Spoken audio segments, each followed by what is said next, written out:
मित्रांनो नमस्कार. स्टडी 7 मध्ये मी आपले स्वागत करतो.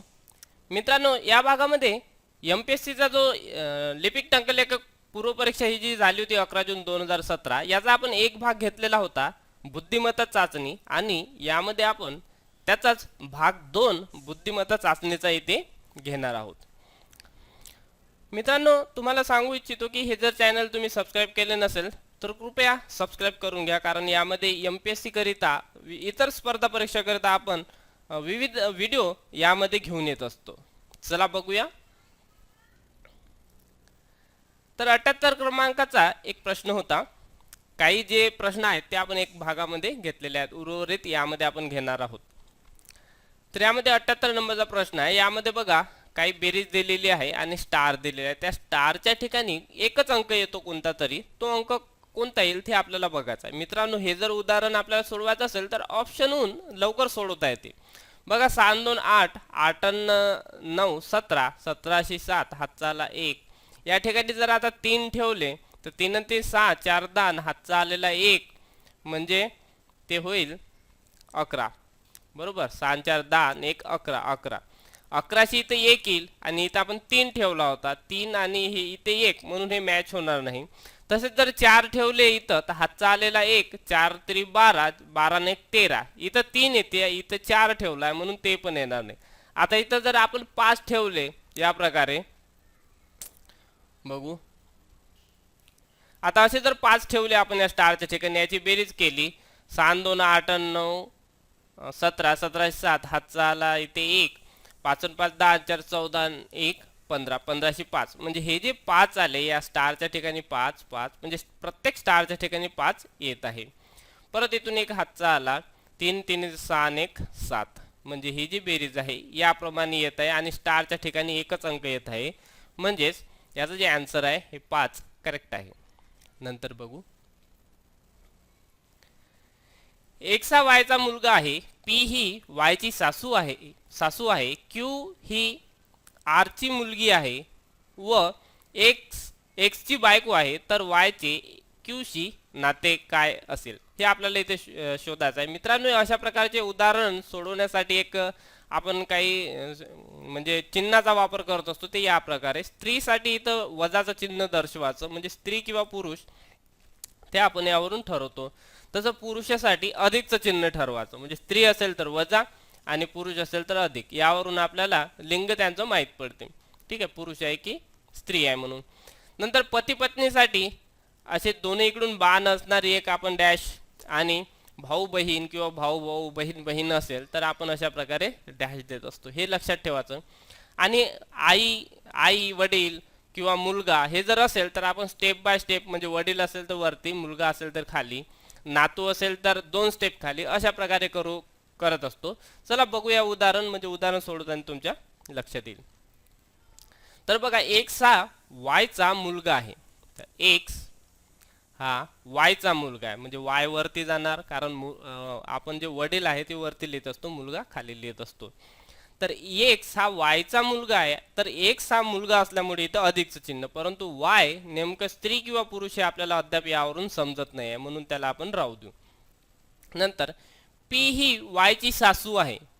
पी, आता वायची सासू म्हटल्यानंतर हे वाय कोण आहे माहीत नाही, स्त्री आहे का पुरुष माहीत नाही, आणि त्याचा जे जोडीदार आहे ते स्त्री आहे की पुरुष आहे ते माहीत नाही, पण त्या जोडीदार कोण आहे ते पण माहीत नाही, म्हणून आपण स्टार घेऊया. आणि स्टारची आई म्हणजे या वायची सासू होणार, म्हणजे पी जी आहे याला वजाचं चिन्ह देऊ, कारण ही स्त्री आहे, ही वायची आता सासू. अशा प्रकारे आपण इथं लिहून घेऊ. आता क्यू ही आरची मुलगी आहे. क्यू आणि आर इथे दिलेच नाही आहे, नो प्रॉब्लेम, पण पुढचं वाक्य बघा, याला राहू देऊ. व एक्सची बायको आहे. क्यू ही आरची मुलगी आहे व एक्सची बायको आहे. तर एक्सची बायको आपण लिहून घेऊ. हे जे एक्स आहे हा मुलगा म्हणजे पुरुष आहे आणि त्याची ही क्यू बायको आहे. बरोबर. हे चिन्हाचा अर्थ आहे की त्याच्या पती पत्नीचा संबंध आहे त्याच्यामध्ये, आणि आरची मुलगी असल्यामुळे इथे किंवा बायको असल्यामुळे वजाचं चिन्ह.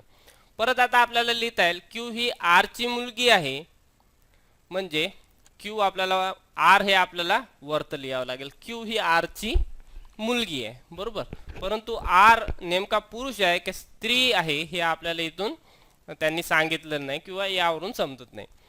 पुढे म्हटलंय तर वायचे क्यूशी नाते काय.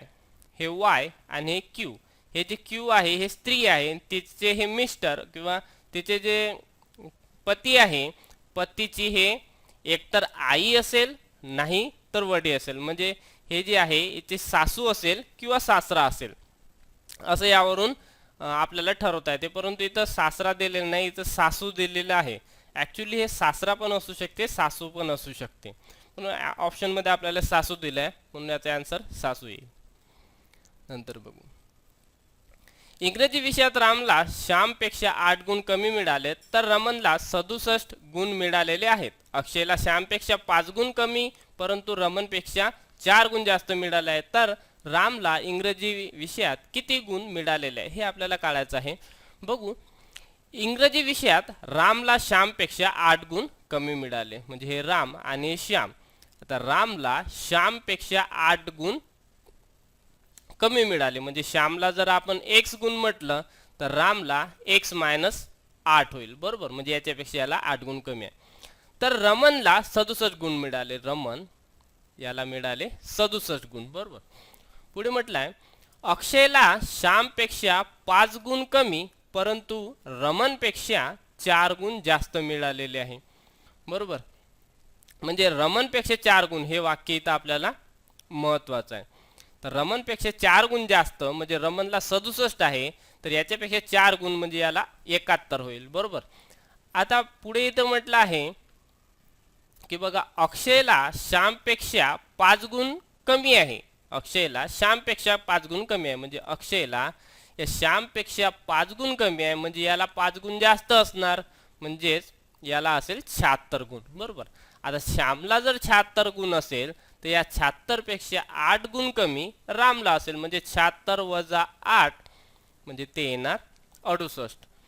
आणि प्रश्नामध्ये आपल्याला तेच विचारलं आहे का रामला इंग्रजी विषयात किती गुण मिळाले, तर रामला मिळाले 68 गुण, म्हणून याचा आन्सर ऑप्शन नंबर 2. नंतर बघू, एका मॉलमध्ये गुप्तता राखण्यासाठी वस्तूच्या किमती दर्शविण्यासाठी सांकेतिक लिपीचा वापर केलाय. ही जुनी सांकेतिक लिपी आणि ही नवी. काही अपरिहार्य कारणामुळे ती सांकेतिक लिपी पुढील प्रमाणे बदलावी लागेल, म्हणजे ही लिपी त्यांनी नवीन दिलेली आहे. तर बघा, नव्या सांकेतिक लिपीनुसार एका वस्तूची किंमत EAL अशी असल्यास जुन्या सांकेतिक लिपीनुसार ती कशी दाखवली असेल. आता EAL हे जे आहे हे नवीन यानुसार नवीन जे सांकेतिक भाषा आहे त्याच्यानुसार आहे. तर बघू, आता नवीन लिपीनुसार EAL लिहिलेलं आहे, म्हणजे वस्तूची जर किंमत काढायची असेल तर ई साठी इथे काय दिलेलं आहे 5 बरोबर, ए साठी दिले आहे 7 आणि एल साठी दिले आहे 9, कारण ही नवीन लिपीनुसार आहे बरोबर. तर आता त्या वस्तूची किंमत आहे 579 रुपये, 5, 7, 9. तर हेच जर आपल्याला जुन्या लिपीत दर्शवायचं असेल तर कसं दर्शवता येईल. इथे 5 साठी काय दिलं होतं जुन्या लिपीमध्ये, इथं दिलं होतं 5 साठी बी म्हणजे बी येणार, 7 साठी दिलं होतं झेड आणि 9 साठी दिलं आहे इथे ए, म्हणजे जुन्या लिपीनुसार BZA असं दर्शविले असेल. आता असा ऑप्शन आहे नंबर 4, म्हणून याचा आन्सर येणार नंबर 4 BZA. नंतर बघू, 2005 सालचा महिला दिन बुधवारी आला होता, महिला दिन बुधवारी आला होता. 2004 सालचा महिला दिन आठवड्यातील ज्या दिवशी आला होता तो दिवस निर्देशित करणारा पर्याय निवडा. मित्रांनो, हे आपल्याला माहित पाहिजे का दरवर्षी एखादा वार ज्या दिनांकाला येतो तर त्याच्या दुसऱ्या वर्षी त्याचा दुसरा वार समोरचा वार येत असतो. म्हणजे 1 जानेवारी 2005चा रविवार असेल तर 1 जानेवारी 2006चा सोमवार असतो अशा प्रकारे. पण त्याच्यात जर लीप वर्ष जर मधात असेल, लीप वर्ष म्हणजे 29 तारीख आपल्याला महत्त्वाची असते. 29 फेब्रुवारी जे असते ते 29 फेब्रुवारी महत्त्वाची असते. तो दिवस ज्याच्या मधात येतो तो वार एक वाढत असतो. चला बघूया. तर 2005चा महिला दिन म्हणजेच 8 मे किंवा कोणतीही तारीख महिला दिन आहे असं काही नाही. इथं कोणतंही 26 जानेवारी किंवा काही पण एखादा काही पण देऊ शकते, काही प्रॉब्लेम नाही इथे. तर महिला दिन बुधवारी आला, बरोबर. तर 2004चा महिला दिन हे याच्यापेक्षा अगोदरला दिवस म्हणजे मंगळवार असेल. आता 2004 हे लीप वर्ष आहे, परंतु या महिला दिन जे आहे हे मार्च महिन्यात येतो साधारण, बरोबर. 8 मार्चला असतो. तर 8 मार्च 2004 ते 8 मार्च 2005 याच्यामध्ये 29 फेब्रुवारी हा जो दिवस आहे तो आलेला नाही. जर फेब्रुवारी हे जर 2004 फेब्रुवारी महिन्यातली एखादी तारीख असते किंवा जानेवारीमध्ये जर असते तर एक दिवस पुन्हा इथे वाढलेला असता, परंतु याच्यामध्ये 29 फेब्रुवारी नाही आहे, त्याच्यामुळे कंटिन्युअस दिवस येणार. 2004ला मंगळवार, 2005ला बुधवार. ठीक आहे, म्हणून याचं जे ऑप्शन आहे ते नंबर 2. नंतर बघू. खाली एक विधान आणि त्यापुढे 1 आणि 2 ही गृहीतके दिलेली आहेत. विधान वाचून त्यातून अंतर्निहित गृहीतकाबाबतचा पर्याय निश्चित करा असे इथे म्हटलेलं आहे. तर विधान दिलं आहे, भारतातील साखर कारखान्याची संख्या जरी वाढत असली तरी अजून आपण साखर आयात करतो. म्हणजे याचा अर्थ असा आहे की आपल्या इथं कारखाने पण वाढत आहे, साखर कारखाने जे आहे ते वाढत आहे, तरी पण आपण साखर आयात करतो, बरोबर. म्हणजे याचे आता गृहीतके काय घेतले ते बघू. भारतातील प्रत्येक व्यक्तिगणिक साखरेचा वापर वाढत आहे. हे बरोबर असू शकते, कारण की साखर कारखाने वाढत आहे, त्या मानाने आपल्याला आयात करण्याची गरज पडायला नाही पाहिजे, तरी पण आपण आयात करतोच, म्हणजे व्यक्तिगणिक साखरेचा वापर वाढत आहे, हे बरोबर असू शकते. नंतर बरेच साखर कारखाने त्याच्या संपूर्ण क्षमते एवढे साखर उत्पादन करण्याच्या स्थितीमध्ये नाहीत, हे पण असू शकते, कारण आपण साखर आयात करत आहे. कारण हे एक कारण असू शकते. साखर कारखाने त्याची जी क्षमता आहे, जेवढं त्यांनी उत्पन्न घ्यायला पाहिजे तेवढं ते उत्पादन घेत नसेल, म्हणून आपल्याला आयात करण्याची वेळ येते, हे पण बरोबर असू शकते. म्हणजे याचं जे 3 नंबरचं ऑप्शन आहे, गृहीतके 1 आणि 2 दोन्ही अंतर्निहित आहेत, हे ऑप्शन जे आहे ते बरोबर आहे. नंतर बघू. खालील संख्यामालेमध्ये एक संख्या विसंगत आहे, ती विसंगत संख्या कोणती? आता या संख्याचं जर आपण निरीक्षण केलं तर यामध्ये 3, 5, 7, 9, 11, 13 हे सगळ्या विषम संख्या, 3, 2, 5, 2, 7, 2, 9, 2, 11, 2, 13, बरोबर. हे विषम संख्या आहेत, परंतु याच्यात एक विसंगत संख्या आहे. ती म्हणजे अशी की ह्या जे सर्व संख्या विषमतार आहेत, पण मूळ संख्या ही आहे. फक्त एक नवच संख्या अशी आहे की ती मूळ संख्या नाही आहे, त्याला भाग जातो. म्हणजे 9 सोडून इतर सर्व संख्या मूळ आहेत, म्हणून याचा ऑप्शन 4 नंबर येईल. जर THOU GHTFU हे जे सिरीज दिली आहे, या अक्षर समूहातील पहिली 6 वर्णाक्षरे उलट्या क्रमाने लिहिली व त्यानंतरची 6 वर्णाक्षरे तशीच कायम ठेवून उर्वरित वर्णाक्षरे उलट्या क्रमाने लिहिली तर या नवीन वर्णमालेतील मधले अक्षर कोणते? आता बघा, यामध्ये पहिले 6 वर्णाक्षरे म्हणजे 1 2 3 4 5 6 म्हणजे हे 6, त्याच्यानंतर ही उलटे लिहायची आहे, त्याच्यानंतर जे 6 आहेत म्हणजे ही आपल्याला तशीच कायम ठेवायची आहे, त्याच्यानंतर जे 5 उरले ते आपल्याला परत उलट्या क्रमांकाने लिहायचे. म्हणजे पहिले 6 उलट्या क्रमांकाने, मधातले 6 जसे तसे आणि शेवटचे जे 5 अक्षर उरले ते परत उलट्या क्रमांकाने. तर ही जी सिरीज तयार होईल त्यातलं मधलं अक्षर कोणते येईल ते आपल्याला बघायचं आहे. परंतु आपण हे सर्व जर मोजले तर 6 6 12, 12 5 17 होईल. म्हणजे मधलं अक्षर जर काढायचे असेल तर लेफ्ट साईडला 8, राईट साईडला 8, 8 आणि 8 16 आणि मधातलं एक अक्षर 17 असेल. आणि मधातलं हे अक्षर इथे येत आहे, बरोबर. आणि हे जे वर्णाक्षर आहे हे जसे तसेच राहणार आहे, बरोबर. त्याच्यामुळे इथं फरक पडणार नाही, मधातलं अक्षर चेंज होण्याची काही इथे शक्यता नाही, कारण इकडले किती काही चेंज झाले, राईट साईडले किती काही चेंज झाले, तर मधातले अक्षर जसे तसेच राहणार आहे.